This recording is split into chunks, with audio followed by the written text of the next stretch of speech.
لو بتتعلم حاجة جديدة ما تقولش I learned a new skill.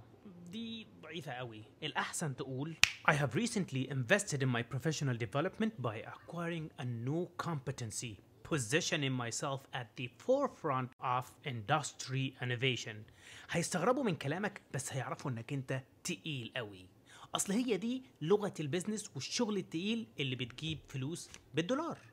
كتير مننا بيضيع من ايده فرص شغل بالدولار عشان مش بيعرف يكتب ايميل احترافي او بيتلبخ في ميتنج اونلاين او حتى مش بيعرف يتكلم مع العميل بتاعه. المشكله مش فيك، المشكله انك ما اتعلمتش انجليزي الشغل بشكل صحيح. وهنا بقى يجي دور كتاب بيزنس انجلش اللي معمول مخصوص عشان يحل المشكله دي من جذورها. الكتاب ده مش مجرد شويه ورق متجمعين، لا ده يعتبر عده الشغل بتاعك في العالم الاحتراف. طيب الكتاب ده فيه ايه بالظبط؟ ركز معايا عشان الكلام تقيل. فن كتابة الإيميلات هيمسكك من إيدك ويعلمك إزاي الإيميل بتاعك ما يبقاش كأنه رسالة واتساب.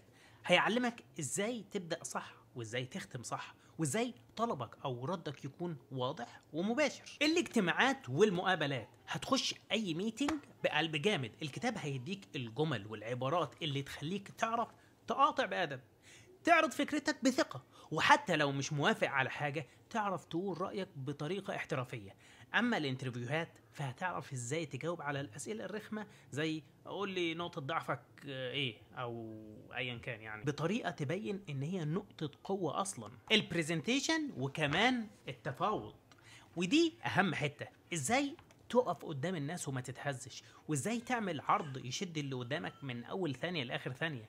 والاهم من ده كله فصل عن فن التفاوض عشان لما تيجي تتكلم في فلوس او في شروط شغل تبقى داخل بقلب جامد وعارف ازاي تاخد حقك تالت ومتلت من غير ما تخسر العميل. شغل الفريلانس والتعاملات جوه الشركه، الكتاب مغطي لك كل حاجه من اول ازاي تتكلم مع العميل الاجنبي كفريلانسر لحد طريقه كلامك مع مديرك وزمايلك ورؤساء الشركات. والحوار مش بيقف لحد هنا، لا ده بيجي معاه هدايا هتفيدك جدا جدا جدا، زي مثلا كتيب ايميلات الذكاء الاصطناعي عشان تبقى سابق عصرك. هتاخد كتيب صغير يعلمك ازاي تخلي الذكاء الاصطناعي اللي هو الاي اي يكتب لك الايميلات. يعني مش بس هتتعلم، لا ده انت هتخلي الروبوت يشتغل عندك. وهتاخد معاه كتاب تاني فيه اهم المحادثات اللي هتحتاجها في الشغل، وكتيب تاني للإنجليزية للسفر عشان خاطر لما تسافر تعرف تتعامل بالإنجليزي في أي موقف، سواء كان أثناء سفرك أو في المطار أو مكاتب الصرافة والمواصلات والفنادق.